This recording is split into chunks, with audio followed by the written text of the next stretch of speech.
Dua kapal perang Amerika Serikat bergerak lebih dekat ke sisi Israel di tengah eskalasi perang yang meningkat. Dua kapal ini sebelumnya sudah disiagakan berada di Timur Tengah. Militer Amerika Serikat mengakui bahwa pengerahan dua kapal ini sebagai respons atas ancaman Iran yang akan melakukan pembalasan atas pembunuhan pimpinan Hamas, Ismail Haniyeh. Presiden Amerika Serikat Joe Biden juga telah memimpin rapat dengan tim keamanan nasionalnya di Gedung Putih pada Senin 5 Agustus waktu setempat untuk membahas perkembangan terbaru di Timur Tengah. Washington mengakui kebingungan menebak kapan Iran dan proksi-proksinya akan menyerang Israel sebagai balas dendam atas pembunuhan terhadap Ismail Haniyeh. Pemindahan kapal perusak USS Cole dan USS Labuan dari Teluk Oman ke Laut Merah dilakukan Pentagon atau Departemen Pertahanan Amerika Serikat pada hari Jumat lalu. Pentagon sebelumnya telah memerintahkan untuk pergerakan jet tempur tambahan beserta kapal penjelajah dan kapal perusak berkemampuan pertahanan rudal balistik ke wilayah Eropa dan Timur Tengah. Menteri Pertahanan Amerika Serikat Lloyd Austin juga memerintahkan kapal induk USS Abraham Lincoln dan kelompok penyerangnya untuk menggantikan kapal induk USS Theodore Roosevelt untuk mempertahankan keberadaan kapal perang di wilayah tersebut.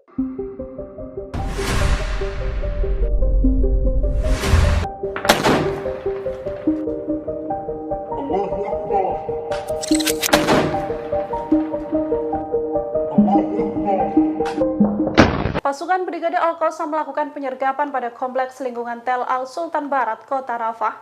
Militan Hamas ini menghancurkan tank Merkava pasukan IDF beserta pengangkut personil lapis baja Zionis. Brigade Al-Qassam melaporkan bahwa pasukannya menghancurkan 4 tank lapis baja Merkava Zionis dengan peluru Yasin 105. Dalam serangan ini, Brigade Al-Qassam juga menghancurkan pengangkut personil lapis baja M113 dengan bom bunuh diri Hamas. Akibat serangan ini, 7 tentara terluka akibat terkena granat tangan seusai seorang pejuang perlawanan menyusup ke posisi pendudukan Israel. Bentrokan juga masih terus terjadi di wilayah Farahin, timur kota Han Younis, di jalur Gaza Selatan. Pejuang Al-Qassam juga meledakkan 2 alat ledak anti personil dan anti kendaraan terhadap pasukan taktik di wilayah Zalata. Pertempuran juga pecah kala pejuang Al-Qassam terlibat pertempuran jarak dekat dengan 9 tentara IDF.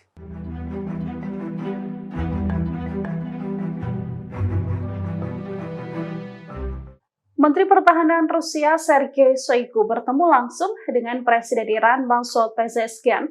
Pertemuan keduanya digelar di tengah eskalasi perang di Timur Tengah yang sangat panas. Sergei Shoigu tiba di Teheran, Iran pada Senin 5 Agustus untuk berdiskusi dengan pejabat senior Iran menyusul tewasnya Ismail Haniyeh di ibu kota Iran. Rusia datang atas undangan Sekretaris Jenderal Dewan Keamanan Nasional tertinggi Iran Ali Akbar Ahmadian. Selain memperkuat komunikasi, pertemuan kedua tokoh ini juga untuk menjaga dan mengantisipasi konflik pecah di Timur Tengah.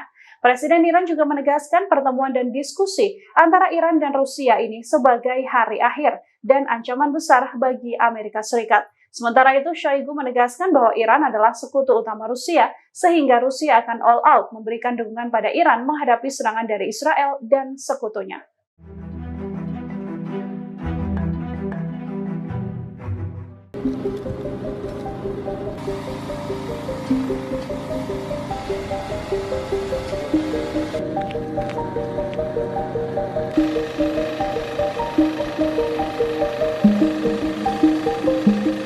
Rusia dilaporkan mentransfer sistem rudal Iskander mereka ke wilayah Iran. Selain itu, sistem perang elektronik Murmansk PN juga diperbantukan untuk menghadapi Israel. Dikutip dari Tribun News, transfer persenjataan ini dilaporkan dilakukan dengan pesawat angkut militer Il-76.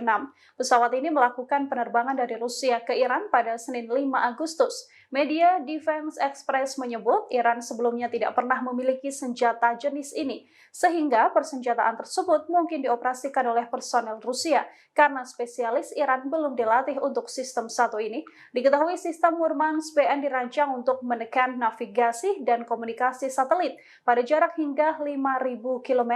Pengiriman sistem rudal Iskander juga penting mengingat kebutuhan rudal Iran. Sistem Iskander memiliki jangkauan hingga 500 km, namun Iran akan membutuhkan rudal dengan jangkauan sekitar 1.200 km untuk mencapai Israel.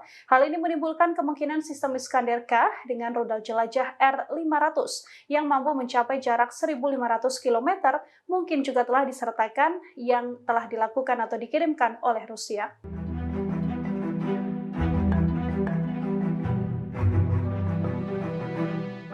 Rusia memberikan dukungan signifikan pada Iran atas ketegangan di Timur Tengah. Rusia dilaporkan mengirimkan sistem pertahanan udara dan peralatan radar ke Iran. Persenjataan yang dikirimkan oleh Rusia pada Iran ini sebagai dukungan Moskow di tengah rencana balas dendam Iran pada Israel seusai kematian pimpinan Hamas Ismail Haniyeh. Peralatan radar sekaligus sistem pertahanan udara ini adalah antisipasi serangan Israel. Rusia berupaya membackingi Iran agar tidak lagi kebobolan seperti insiden yang menewaskan Haniyeh. Sebelumnya, salah satu jenderal Rusia juga telah menawarkan bantuan penuh pada Iran dalam mengatur serangan balasan pada Israel. Bahkan dilaporkan Rusia juga sampai menginstruksikan para ahli mereka untuk membantu Iran merencanakan balasan pada Israel.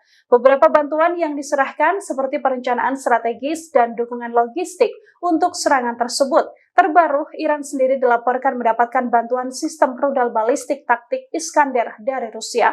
Pesawat angkut Il-76 Rusia dilaporkan sudah lepas landas dan mendarat ke Teheran, Iran. Dikutip pada Senin 5 Agustus, di dalam pesawat ini kabarnya juga terdapat kompartemen kargo untuk senjata.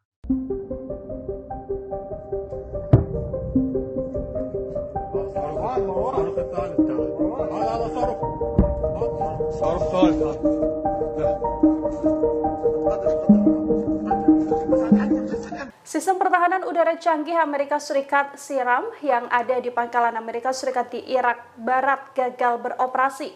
Hal ini membuat rudal Arash 122 mm berhasil menghantam pangkalan Amerika Serikat ini.